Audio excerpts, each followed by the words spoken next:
Dan kita tidak boleh anggap enteng.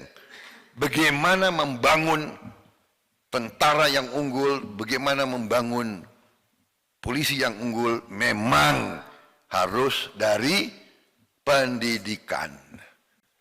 Memang harus digembleng, diseleksi, semua itu dari pendidikan. Kita mau punya tim sepak bola masuk Piala Dunia, harus dari kecil diseleksi dan dilatih dan digembleng.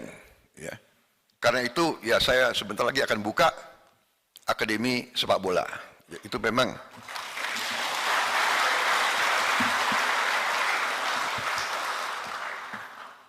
jadi kalau saya berhenti jadi Menteri Pertahanan dan tidak laku diterima di mana-mana, ya aku nanti ngurus sepak bola saja. Nanti saya undang kalian pembukanya, ya.